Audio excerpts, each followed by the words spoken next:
Hello అందరికీ welcome back to my another mini vlog. ఈ video వచ్చేసి నా పురుడు ముందు రోజు తీసిన వీడియో అనమాట. మా డాడీ ముందున్న ప్లేట్లో అయితే దొండాకు చవాకు అంటారంట. ఈ రెండింటిని పేస్ట్ చేసి బేబీ ఫేస్కి అయితే అప్లై చేయాలంట. ఎందుకు అనంటే న్యూ బోర్న్స్కి ఫేస్ పైన సన్న కురుపులాగా వస్తుంది కదండి, ఇలా అప్లై చేస్తే రాకుండా ఉంటుందంట. అండ్ ఇక్కడ మా మమ్మీ చూపిస్తున్న ఆకులు ఏంటంటే నీలగిరి ఆకు, ఐలాకు అండ్ వేపాకు అనమాట.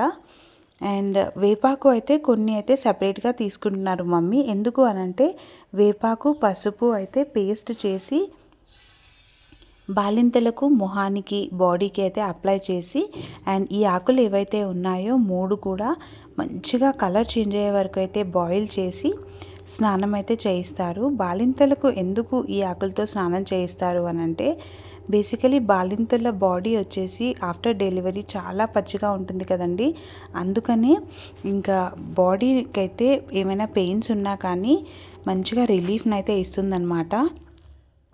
అండ్ నెక్స్ట్ డే వచ్చేసి మా మమ్మీ ఇంకా ఈ వాటర్ బాయిల్ చేసి ఇంకా నాకైతే స్నానం చేయించేశారు. బేబీకి అయితే నార్మల్ వాటర్ తోటే, బట్ ఈ పేస్ట్ అయితే మొహానికి అప్లై చేసి చేయించారనమాట. అండ్ మీరు చూస్తున్నట్టయితే నేను ఇక్కడ చైర్ పైన కూర్చున్నాను. మా పిన్ని అయితే సాంబ్రాన్ని వేస్తుంది మా మమ్మీ స్నానం చేయించేశాక. అలా కూర్చున్నానంటే ట్రస్ట్ మీ అండి, నేను నర్స్ని పిలిపించుకొని ఆ రోజు పెయిన్ కిల్లర్ ఇంజెక్షన్ అయితే తీయించుకున్నాను. లేదు అనంటే అసలు అలా కూర్చోలేను కూడా అనమాట.